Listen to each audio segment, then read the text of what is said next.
Breaking Jain news.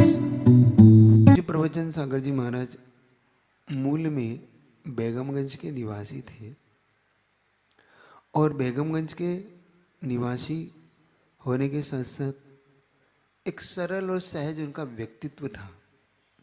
बहुत सरल थे अंदर से और उतने ही कठोर साधक भी थे। अपने लिए सरल थे लेकिन साधना में बड़े कठोर थे। मैंने सौभाग्य रहा मेरा कि मैं उनकी वैयावृत्ति करने में मुझे अवसर मिला, उनकी निकटता मुझे प्राप्त हुई। 2000 में जब हम लोग की ड्रेस चेंज हुई, जब से लेकर 2003 तक उनकी निकटता मुझे रही और मुझे 2002 में ब्रह्मचारी अवस्था में पारिवारिक सदस्यों को उनकी पीछी लेने का भी वह अवसर मिला और उन्होंने मुझे बड़ी सहजता से वहाँ हाँ भी भर दी। वो चतुर्मास में एक आहार दो आहार एक उपवास की साधना करते थे और उन्होंने 1234 इत्यादि व्रत ले रखे थे। बड़े पाठ करना, स्वाध्याय, चिंतन, मनन, सिद्धांत में उनकी अच्छी पकड़, सहज सहज बड़ा व्यक्तित्व आकर्षित था। उन्होंने ब्रह्मचारी अवस्था में उदासीन आश्रम इंदौर को भी गौरवान्वित किया। वहाँ पर भी उन्होंने अधिष्ठाता के रूप में पाला, वहाँ के ब्रह्मचारियों को व्यवस्थित किया।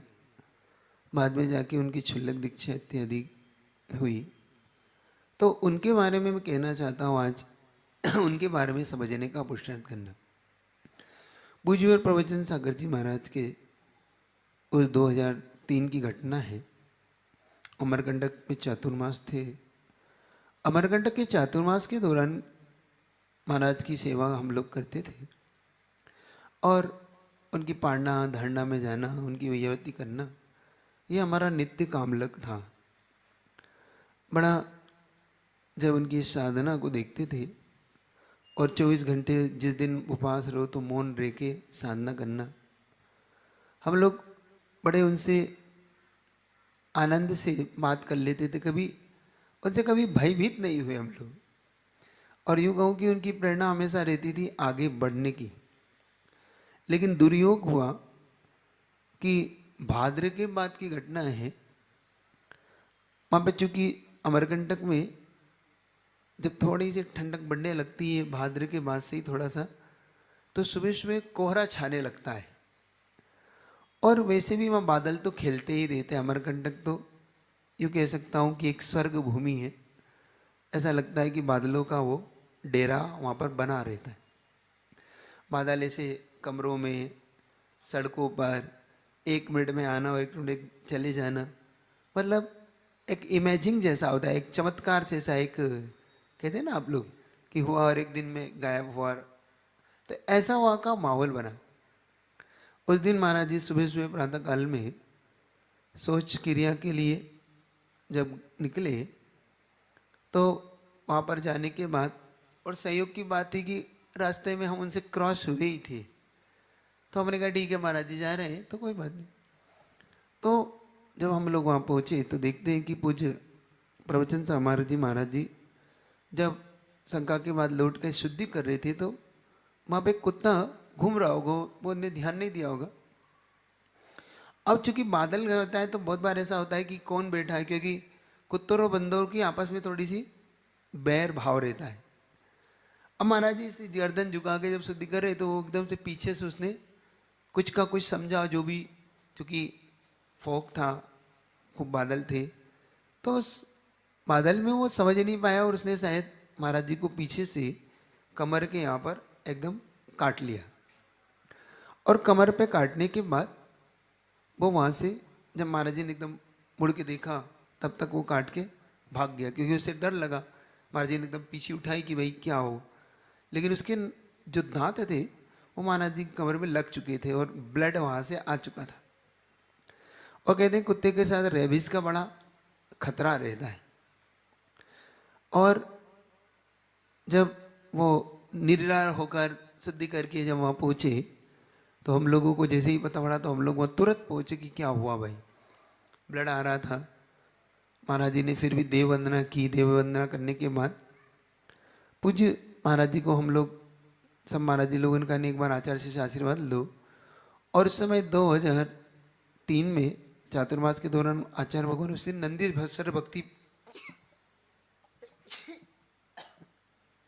नंदीश्वर भक्ति का पाठ कर रहे थे। और जब वो नंदीश्वर भक्ति का पाठ कर रहे थे तो पूज्य गुरुदेव का एक सिद्धांत कहूँ या उनकी नेचर कहूँ कि वो जब भक्ति करते तो किसी से कोई चर्चा नहीं, कोई बात नहीं, सिर्फ अपने में रहते हैं। तो उन्होंने पहले अच्छे से पाठ किया और पाठ करने के बाद फिर महाराज जी पे ध्यान दिया। जब तक वो 10 मिनट वो पूरा प्रेड ब्लड से महाराज वहीं बैठे रहे, उनको पाठा दिया। फिर आचार्य भगवान को बताया कि आचार्य श्री ऐसी ऐसी घटना हो गई। गुरुजी ने बड़े उससे देखा और देखकर जो भी अनुमान लगाया हो तो उस समय आचार्य से इनका कि देखो कर्म का कितना तेज है, जल्दी से एक साबुन से एक होते हैं उससे सोडे से जल्दी से इसे साफ करो। और करने के बाद जो भी एक आयुर्वेद इलाज हो सकता था वो दिया। लेकिन वो ऐसा मानता हूँ कि परिस्थिति के हिसाब से शायद वो सफिशिएंट नहीं था। अब वहाँ पर एक राजेश जैन, डॉक्टर राजेश जैन भोपाल से बहुत तुरंत उन्हें जैसा पता पड़ा तो वो वहाँ पर आए। चूँकि वो एलोपैथी के डॉक्टर थे तो उन्होंने सजेस्ट किया कि नहीं आचार्य ये इसमें भाई रेबीज हो सकता है, कुछ भी हो सकता है, देखिए प्राण जा सकते हैं। तो आचार्य सिंह ने हिम्मत देखने के लिए और निर्णय लेने के लिए उन पर छोड़ा, प्रवचन सागर जी पे, कि आप बताएं क्या चाहते हैं आप। क्योंकि डॉक्टर ने कहा कि इन्हें तुरंत इंजेक्शन दिए जाए। लेकिन एक बात याद रखो, साधक अपनी साधना में बड़ा जब गंभीर होता है और दीर्घ पहुंच के साथ एक निर्भीक निर्णय लेता है। काया के साथ जब जगत स्वभाव कायो, जगत स्वभाव अपन ने पढ़ा ना, जगत काय स्वभाव संवेग वैराग्यर्थम। जगत के और काय के स्वभाव को जो जान लेता है वह वैराग और संवेग भाव के साथ जीवन जीता है। तो गुरुजी ने जब उनसे पूछा कि बताओ प्रवचन सागर जी क्या चाहते हो, वो कहा नहीं गुरुजी मैं कुछ नहीं चाहता, मैं बस निर्दोष व्रत चाहता हूँ। क्या चाहता हूँ? मैं अपने व्रतों को निर्दोष चाहता हूँ और मैं इसमें कोई भी दोष नहीं लगाना चाहता। बस गुरुजी ने कहा बस हो गया प्रवचन सागर जी, बेड़ा पार, डरना नहीं, क्योंकि हम दोष नहीं लगाना चाहते। और गुरुजी ने कहा कि नहीं हम इंजेक्शन की परमिशन नहीं देंगे क्योंकि वो नहीं चाहते। और यहाँ तक संलेखना की भी अगर बात आएगी तो ये भी पूछा बात आएगी तो कहा गुरुजी मैं तैयार हूँ। बड़े साहस के साथ उन्होंने कहा मैं तैयार हूँ। ये साहस अच्छे अच्छे साधकों को नहीं होता। अच्छे अच्छे लोग व्रतों में दोष लगा लेते हैं कि जान है तो जहान है, लेकिन जिनकी जान की परवाह न करके जिन्हें संयम प्रिय होता है, जिनको प्राण से ज्यादा अपने प्रण प्रिय होते हैं। हम कितनी घटनाएं सुनते हैं पुराण ग्रंथों में, तिरंचु की, भीलों की, आदिवासियों की, जिन्होंने अपने प्राण नहीं छोड़े, प्राण छोड़े। तब लगता है कि साधक के लिए भी शायद ये चीज कठिन तो नहीं होना चाहिए, लेकिन डिपेंड करता है कि क्या निर्णय लिया जाए। उन्होंने तुरंत निर्णय लिया और गुरुजी की बात को प्रोत्साहन, गुरुजी ने भी उनकी बात को प्रोत्साहन दिया और बड़ा अच्छे से सावधानी पूर्वक। और एक गुरुजी का ओरा ही था कि उस 1.5-2 महीने जो बीतने थे दिवाली तक, दिवाली के बाद तक भी वो कुछ नहीं, पूरा घाव भर गया, ठीक हो गया। और हम लोग सब निश्चिंत हो गए कि नहीं नहीं सब कुछ ठीक हो गया। संयोग से उसी समय पूज्य निर्णय सागर जी जो उनके अनन्य मित्र थे, मित्र का हो या साधर्मी का हो या एक साधर्मी, उनके अंदर क्योंकि दोनों की एक अच्छी अच्छी जोड़ी एक पटती थी, तो एक साथ साधना की दृष्टि से गुरुजी ने उनसे कहा कि भाई आप बताओ क्या करना है। तो उस समय निर्णय सागर जी को कोई ऐसा रोग हुआ कि उस वैयावृत्ति की दृष्टि से उन्हें संघ से बाहर जाने की अनुमति गुरुजी ने दी कि देखो संघ बहुत बड़ा है और आगे दीक्षा होगी तो हो सकता है आपकी वैयावृत्ति उस तरीके से ना हो पाए, तो ऐसा करके आप थोड़ा सा संघ से बाहर रहेंगे तो आराम से आपकी वैयावृत्ति और एक अच्छी जगह आपका सब कुछ इलाज हो जाएगा। अब वैयावृत्ति के लिए किसको भेजा जाए, तो पूज्य प्रवचन सागर जी को वहाँ पर तय किया गया कि देखो आप इनकी वैयावृत्ति के लिए जाएं और अच्छे से दोनों धर्म प्रवर्तन प्रभावना करें। संयोग की बात थी, पूज्य गुरुदेव ने भेजा ही था और गुरुजी का बिहार वहाँ से दूसरी दिशा में हो गया।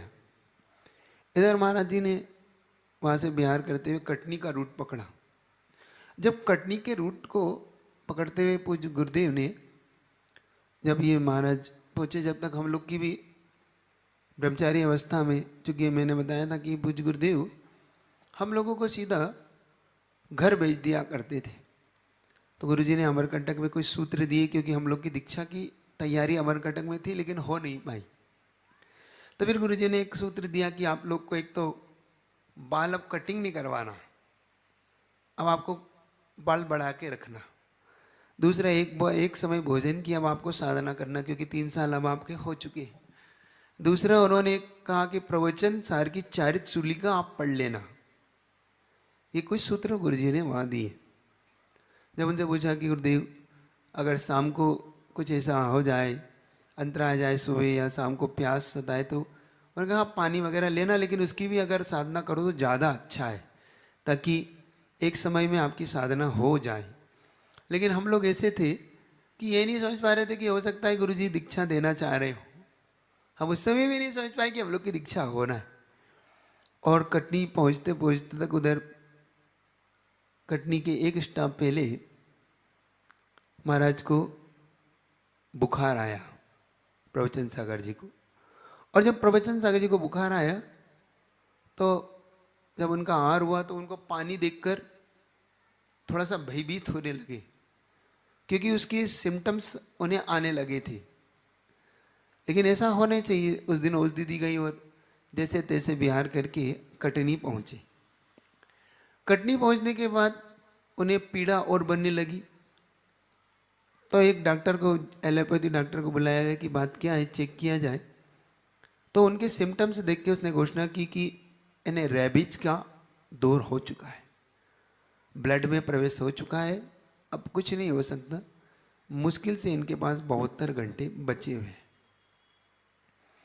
जैसे ही ये खबर महाराज को पड़ी, निर्णय सागर जी को, तो उनके तो उस समय जो मानसिकता या उनकी मना स्थिति थी वो आप सब समझ ही सकते हैं कि सुनने के बाद अपन सबकी ये मानसिकता आज है तो उनकी प्रेजेंट में कैसी होगी।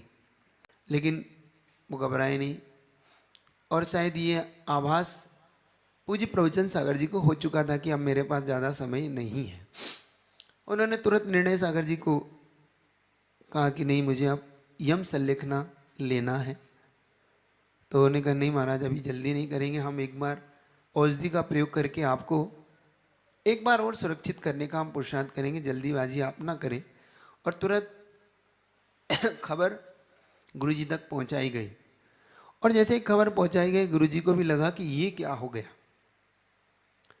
और गुरुजी ने उसी क्षण सूत्र दिए, छिद्युद्वा भिजुद्वा, क्योंकि जब छिद जाए भिज जाए देह, फिर भी आत्मा की भावनाओं को नहीं भूलना।